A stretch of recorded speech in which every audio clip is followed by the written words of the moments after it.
السلام عليكم ورحمة الله وبركاته. الحمد لله رب العالمين. الصلاة والسلام على رسول الله. الحمد لله الذي هدانا لهذا وما كنا لنهتدي لولا أن هدانا الله. സൃഷ്ടിക്കുകയും സംവിധാനിക്കുകയും മാർഗദർശനം നൽകി അനുഗ്രഹിക്കുകയും ചെയ്ത പ്രപഞ്ചനാഥനുള്ള സുരക്ഷയും സമാധാനവും നിങ്ങൾക്കും നിങ്ങളുടെ കുടുംബത്തിനും സദാ വർഷിപ്പുമാറാകട്ടെ.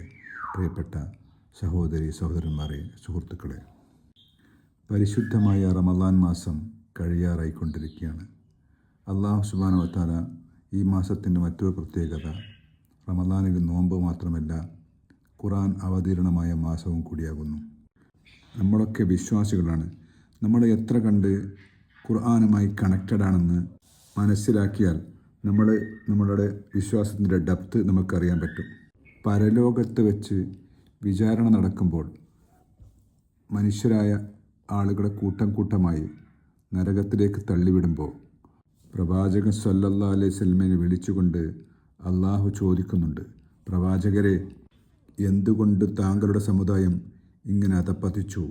പ്രവാചകൻ മറുപടി പറയുന്നതായി സൂറ ഫുർഖാനിലെ 30-ാമത്തെ ആയത്തിലൂടെ നമ്മൾക്ക് പറഞ്ഞു തരുന്നുണ്ട്. വഖാല റസൂലു യാ റബ്ബി ഇന്ന ഖൗമി ഇത്തഹദു ഹാദൽ ഖുർആന മഹ്ജൂറ. പ്രവാചകൻ പറയും, എൻ്റെ രക്ഷിതാവേ, തീർച്ചയായും എൻ്റെ ജനത ഖുർആനിനെ തള്ളിക്കളഞ്ഞതായിരുന്നു. നാം പാരായണം ചെയ്ത ഖുർആൻ നമ്മൾക്ക് ഉറപ്പ് നൽകുന്നുണ്ട് നമ്മളെ സ്വർഗത്തിലേക്ക് എത്തിക്കുമെന്ന്. പരലോകത്തെക്കുറിച്ചും സ്വർഗനരകത്തെക്കുറിച്ചും അത്രയേറെ ഇമ്പോർട്ടൻസ് ഒന്നും കൽപ്പിക്കണ്ട എന്ന് നമ്മളെ ബോധിപ്പിക്കുന്നത് നമ്മുടെയൊക്കെ പൊതുശത്രുവായ കണ്ണുകൾ കൊണ്ട് കാണാൻ കഴിയാത്ത ഇബിലീസാകുന്നു. കാരണം ഇബിലീസ് അള്ളാഹുവിനോട് ചാലഞ്ച് ചെയ്തതാണ്, നിൻ്റെ അടിമയെ നിൻ്റെ സിറാത്തുൽ മുസ്തഖീമിൽ ഞാൻ കാത്തു നിൽക്കും, നിൻ്റെ നേരായ പാതയിൽ നിനക്ക് കാണാം അധിക ആളുകളെയും വഴിപിഴച്ചവരായിക്കൊണ്ട്. ഖുർആനുമായി ഇടപെട്ട് കൊണ്ടിരിക്കുമ്പോൾ അത് എളുപ്പമാക്കി തരുന്ന കാര്യം അള്ളാഹു ഉറപ്പ് നൽകുന്നുണ്ട്. സൂറ മറിയത്തിൽ 97-ാമത്തെ ആയത്തിലൂടെ അള്ളാഹു നമ്മളോട് പറയുന്നു, ഫഇന്നമാ യസ്സർനാഹു ബിലിസാനിക ലിതുബശ്ശിറു ബിഹി അൽ മുത്തഖൂന വതുൻദിറു ബിഹി ഖൗമൻ ലുദ്ദ. പ്രവാചകരെ, ഈ ഖുർആൻ നിൻ്റെ ഭാഷയിൽ നാം ലളിതമാക്കി തന്നിരിക്കുന്നത് ധർമ്മനിഷ്ഠയുള്ളവർക്ക് ഇത് മുഖേന നീ സന്തോഷ വാർത്ത നൽകുവാനും മർക്കടമുഷ്ടിക്കരായ ആളുകൾക്ക് ഇത് മുഖേന നീ താക്കീത് നൽകുവാനും വേണ്ടി മാത്രമാകുന്നു. അള്ളാഹുവിൻ്റെ ഈ സംസാരത്തിൽ നമ്മുടെ ഏത് ഭാഗമാണ് ഉള്ളതെന്ന് നമുക്ക് തന്നെ മനസ്സിലാവും. ഖുർആൻ നമ്മൾക്ക് അവതരിപ്പിച്ചെന്നത് നമ്മൾ കഷ്ടപ്പെടാൻ വേണ്ടിയല്ല എന്ന് അല്ലാഹു സുബ്ഹാനഹു വ തആല പറയുന്നുണ്ട്.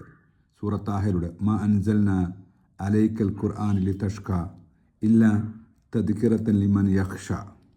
ഖുർആൻ നിനക്ക് നാം നൽകിയത് നീ കഷ്ടപ്പെടാൻ വേണ്ടിയല്ല, ഭക്തിയോടുകൂടി അള്ളാഹുവിനെ സമീപിക്കുന്നവർക്ക് വേണ്ടി ഉള്ള ഉത്ബോധനം മാത്രമാകുന്നു. ആരിൽ നിന്നുള്ളതാണ് ഈ ഖുർആൻ? തൻസീലും മിമ്മൻ ഖലഖൽ അർള് വസ്സമാവാതിൽ ഉല. ഭൂമിയും ഉന്നതമായ ആകാശങ്ങളും സൃഷ്ടിച്ചവൻ്റെ പക്കൽ നിന്ന് അവതരിക്കപ്പെട്ടതത്രേ അത്. മറ്റൊരു കാര്യം, ഖുർആനിൽ മുമ്പ് കഴിഞ്ഞ സമുദായമായ ഇസ്രായേൽ സന്തതികളിൽ വന്നിട്ടുള്ള അഭിപ്രായ ഭിന്നത പുലർത്തിക്കൊണ്ടിരിക്കുന്ന വിഷയങ്ങളിൽ മിക്കതും ഈ ഖുർആൻ അവർക്ക് വിവരിച്ചു കൊടുക്കുന്നുണ്ട്. നമ്മുടെ നമസ്കാരങ്ങൾ ശരിയാവണമെങ്കിൽ ഖുർആൻ പാരായണം ശരിയാവണം. അള്ളാഹുവിൻ്റെ കലാം എന്താണെന്ന് നമ്മൾക്ക് മനസ്സിലാവണം. എങ്കിൽ മാത്രമേ നമ്മുടെ നമസ്കാരം പെർഫെക്റ്റ് ആവുകയുള്ളൂ. അള്ളാഹു ആ കാര്യം പറയുന്നത് സൂറ ഇസ്രായിലെ 78-ാമത്തെ ആയത്തിലൂടെയാണ്. അക്കിമി സലാത്തി ലിദുനൂകി ശംസ് ഇല ആസഖിൽ ലൈലി വ ഖുർആനൽ ഫജർ ഇന്ന ഖുർആനൽ ഫജറി കാന മഷ്ഹൂദ. സൂര്യൻ ആകാശമധ്യത്തിൽ നിന്ന് തെറ്റിയാൽ മുതൽ രാത്രി ഇരുട്ടുന്നതുവരെ നിശ്ചിത സമയങ്ങളിൽ നീ നമസ്കാരം ഉറപ്രകാരം നിർവഹിക്കുക. ഖുർആൻ പാരായണം ചെയ്യുന്നതിനുള്ള പ്രഭാത നമസ്കാരവും നിലനിർത്തുക. തീർച്ചയായും പ്രഭാത നമസ്കാരത്തിലെ ഖുർആൻ പാരായണം സാക്ഷ്യം വഹിക്കപ്പെടുന്നതാകുന്നു. ചുരുങ്ങിയ സമയത്തിനുള്ളിൽ ഖുർആനെ പരിചയപ്പെടുത്തുക വളരെ പ്രയാസകരമാണ്, എങ്കിലും ശ്രമിച്ചിട്ടുണ്ട്. അതുകൊണ്ട് purpose of Quran is read, understand, ponder and reflect. വായിക്കുക, മനസ്സിലാക്കുക, ചിന്തിക്കുക, എന്നിട്ട് ജീവിതത്തിൽ പകർത്തുക. അത്തരം ആളുകളുടെ കൂട്ടത്തിൽ അള്ളാഹുവെ നീ ഞങ്ങളെ ഉൾപ്പെടുത്തി അനുഗ്രഹിക്കണമേ. വാഖിറു ദഅ്വാനാ അൽഹംദുലില്ലാഹി റബ്ബിൽ ആലമീൻ. അസ്സലാമു അലൈക്കും വറഹ്മത്തുള്ളാഹി വബറകാതുഹു.